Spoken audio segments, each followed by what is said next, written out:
Nobody tells you this when you retire, but the moment you turn 60, UK airports quietly start owing you things. Free help through security, priority boarding, compensation if your mobility scooter gets damaged, cheaper parking, closer to the door. And most pensioners fly for years without ever hearing a word about any of it. If you've flown in the last 12 months and didn't ask for a single one of these, you've probably already lost out. And by the end of this video, you'll know exactly how to stop that happening again. Welcome back to James Brown Pension and Taxes, the channel where we cut through the confusion around pensions, benefits, and everyday money, and hand you the plain, honest version nobody else bothers to explain. If you're new here, this is exactly the kind of thing we cover every week, so stick around. Flying doesn't get easier as we get older automatically, but the system around flying has actually built in quite a lot of support, if you know where to look. This matters more in 2026 than ever, because more of us are traveling later in life. Airports are busier than they've ever been, and the rules around assistance and accessibility have been tightened up in the traveler's favor. This isn't about bending any rules. Everything here is based on official guidance from the UK Civil Aviation Authority and individual airport policy. As always, rules can change and your own circumstances matter, so we'll point you toward where to check the latest details for yourself. Let's get into it. Special assistance is the first one, and it's the one that surprises people the most, because most don't realize it's a legal right rather than a favor. If you have a disability or reduced mobility, including things that come naturally with age, joint pain, poor balance, breathlessness, hearing loss, you are entitled to free assistance at every UK airport. This can include being guided or wheeled from check-in to the gate, help through security, help boarding the aircraft, and help on arrival at the other end. You don't need a doctor's letter, and you don't need to prove anything. You simply need to request it, ideally at least 48 hours before you fly, either through your airline or directly with the airport. Picture Margaret, 71, who always found Manchester Airport exhausting because of her hip. She had no idea she could book a member of staff to walk her entire route with a wheelchair at no cost until her daughter suggested it. Now she books it every single time she flies. The mistake most people make here is assuming this service is only for wheelchair users. It isn't. It's for anyone who struggles with distance, stairs, standing in queues, or navigating a large terminal. Hidden disability lanyards are the next one, and they solve a problem a lot of older travelers don't like to talk about. Not every condition is visible. Memory difficulties, anxiety, hearing loss, or the after effects of a stroke don't show up to a stranger's eye the way a walking stick does. Most major UK airports now offer a lanyard, usually sunflower-colored, that quietly signals to staff that you may need a little more patience, a little more time, or a little extra explanation. Anyone with a non-visible condition can request one, and they're free. You can order them in advance by post, or simply collect one from the assistance desk on the day. But here's what many people miss. The lanyard on its own doesn't guarantee faster service or a shorter queue. What it does is prompt staff to treat you with more understanding and take a bit more time with you, which for a lot of pensioners traveling alone makes all the difference to how the day feels. Fast-track security is the third point, and this one has a bit of nuance worth understanding properly. At many airports, you can pay a small fee to use a priority security lane and avoid the main queue entirely. But before you make any decision to pay for that, know this. If you're already using the special assistance service, you may be moved through a dedicated or faster lane as part of that support, at no extra cost, because you're being escorted by staff.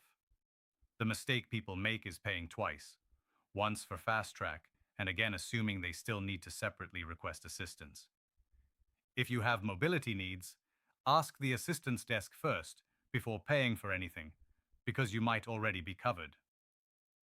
Think of David, 67, who used to pay for fast track at every trip out of Gatwick, until he learned that registering for assistance got him through just as quickly, without the extra charge. Quiet zones and rest areas are the fourth point, and this is the one hardly anyone asks about, even though it can completely change how a long airport wait feels. Many UK airports now have designated quiet areas away from the main concourse, designed for passengers with sensory sensitivities or anyone who simply needs a calmer space to sit before a flight. These aren't hidden behind a member's lounge fee. You can usually just ask airport staff where the nearest quiet seating area is, and in some terminals, there are specific lounges built for this purpose.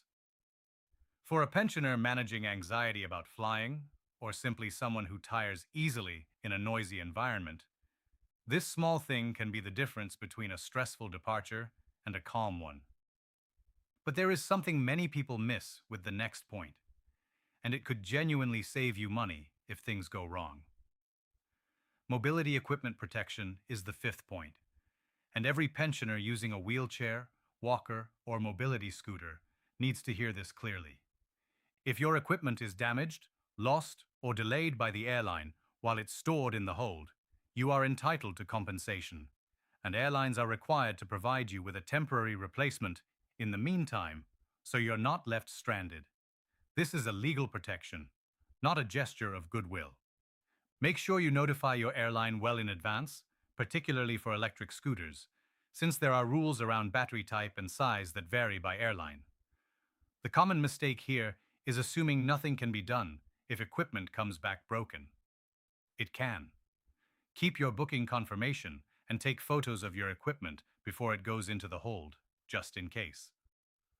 Blue badge parking is the sixth point, and it's one of the simplest ways to save real money on the day. If you hold a blue badge, most UK airports offer discounted or reserved accessible parking much closer to the terminal than standard parking, which can also mean a significantly shorter walk. Availability and pricing varies by airport, so it's worth checking the specific airport's website before you travel and pre-booking, since accessible bays can be limited. Imagine John, 68, who retired after 4 decades of work and always assumed airport parking was simply an unavoidable expense. Once he registered his blue badge with the car park operator, his parking costs dropped, and he no longer had to walk the long distance from the general car park with his suitcase. The next point could save you money before you've even checked in. Getting to the airport itself is the seventh point, and it's easy to overlook. If you hold a bus pass, many local bus services run directly to regional airports at no cost to you. And if you're traveling further, the National Express Senior Coach Card can save around a third off standard and flexible coach fares to airports across the country, with no restrictions on peak or off-peak times. For pensioners who don't drive or don't want the hassle of airport parking altogether, this is often the most overlooked saving of the entire trip. There's one more worth mentioning before we wrap up, and it applies specifically if you're heading into Europe. A UK Global Health Insurance Card, the GHIC, gives you access to necessary state healthcare in the EU at the same cost as a resident of that country, which can be a genuine safety net if a health issue comes up while you're away. It's free to apply for, and it's separate from travel insurance, not a replacement for it. You may be eligible for this regardless of age, but for pensioners managing an existing health condition, it's one of the quickest and most valuable forms to have sitting in your wallet before you travel. So, to bring it all together, special assistance is a free legal right, not a favor, and it covers far more people than most realize. Hidden disability lanyards help staff understand needs that aren't visible. Fast Track may already be covered if you're registered for assistance. Quiet zones exist in most major terminals if you simply ask. Damaged mobility equipment must be compensated.